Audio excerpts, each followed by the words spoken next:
आज हम अध्याय 1 कक्षा 10वीं का विज्ञान का अध्याय 1 पढ़ रहे हैं, जिसका नाम है रासायनिक अभिक्रिया एवं समीकरण।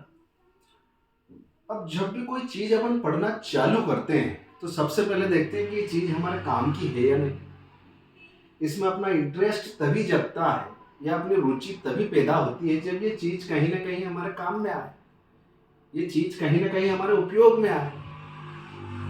जैसे गणित में बहुत सारी चीजें पढ़ते हैं अपन, अवकलन, समाकलन, टेन थीटा, कोस थीटा। ये दैनिक जीवन में लगातार काम नहीं आते, तो अपन ने सोचते कि यार पढ़े तो है अपन ने, पर काम नहीं आ रहे हैं।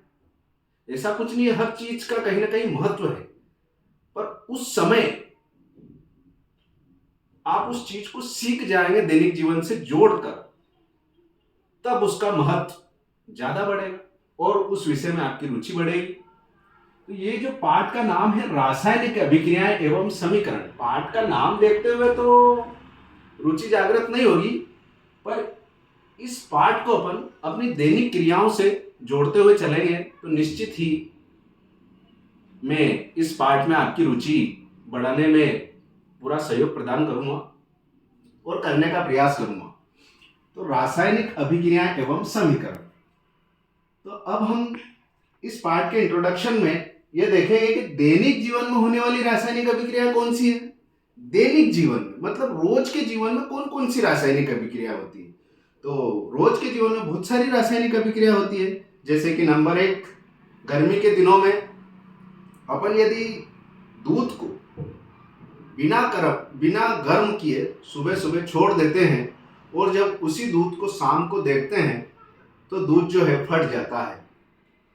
तो उस दूध का फटने का कारण यही है कि वहां उस दूध के अंदर एक रासायनिक क्रिया या रासायनिक अभिक्रिया हुई है। उस दूध के अंदर रासायनिक अभिक्रिया हुई है।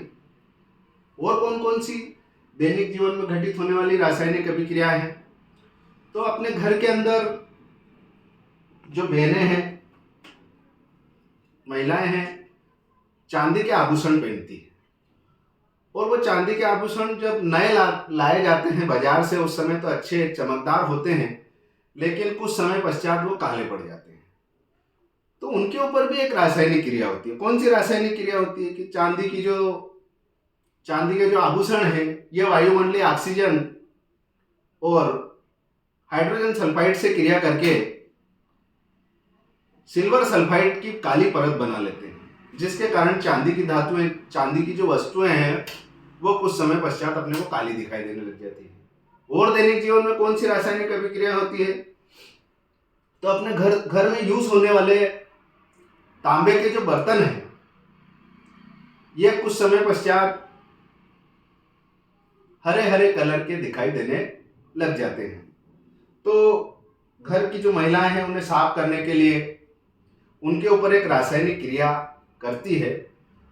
तो वो क्या करते हैं कि उस जो बर्तन गंदा हुआ है उस गंदे बर्तन को या उस मटमैले बर्तन को, तांबे के मटमैले बर्तन को नींबू से साफ करते हैं।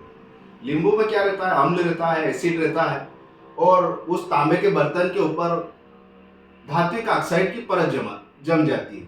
धातु अगर खुले में कुछ समय तक पड़ी रहती है तो उसके ऊपर धात्विक ऑक्साइड की परत जमा होती है और वो धात्विक ऑक्साइड जो है क्षारीय होता है और नींबू में अम्ल होता है, और अम्ल और क्षार जब आपस में क्रिया करते हैं तो एक दूसरे के प्रभाव को खत्म कर देते हैं, लवण और जल बनाते हैं, और इस प्रकार वो तांबे का जो बर्तन है पुनः चमकने लग जाता है।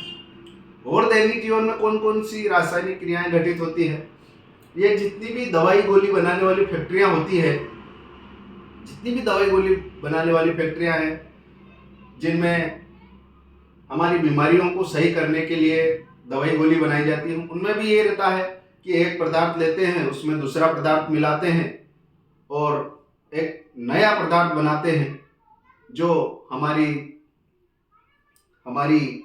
बीमारी को ठीक करने में काम आता है। जैसे कि अपन साधारणतः समझे कि घर में बड़े बुजुर्गों के पेट में अक्सर अपच के कारण गैस बनती है, तो हम कहते हैं कि पेट में अम्लता बढ़ गई है या एसिडिटी हो रही है। तो उसको दूर करने के लिए अपन इनो पीते हैं, इनो, या उसे दूर करने के लिए अपन क्षार लेते हैं। सार की वो जो गोली लेती हैं, गोली एसिडिटी को दूर करने के लिए, उसमें क्या होता है, सार होता है। तो सार जब पेट में जाएगा, अम्ल और सार आपस में क्रिया करेगा, एक दूसरे के प्रभाव को खत्म कर देगा, और इस प्रकार हमारे पेट की जो है अम्लता दूर हो जाएगी और वो गैस खत्म हो जाएगी। और दैनिक जीवन में होने वाली रासायनिक क्रिया कौन कौन सी है? तो अपन भोजन करते हैं, भोजन का पाचन होता है, ये भी एक रासायनिक क्रिया है। अपन सांस लेते हैं, सांस के दौरान अपन ऑक्सीजन लेते हैं, यह ऑक्सीजन सबसे पहले फेफड़े में जाती है, फेफड़े से फिर वे ब्लड में मिलती है, ब्लड के हीमोग्लोबिन से जुड़ती है, फिर हीमोग्लोबिन से जुड़ने के बाद ये कोशिकाओं के माइटोकॉन्ड्रिया में पहुंच जाती है।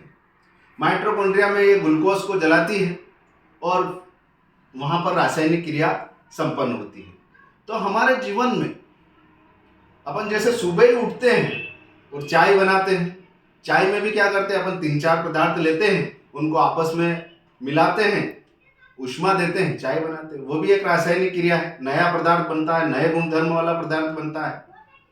तो दैनिक जीवन में बहुत सारी रासायनिक क्रिया होती है, सुबह उठने से लेकर शाम तक बहुत सारी रासायनिक क्रियाएं संपन्न होती है।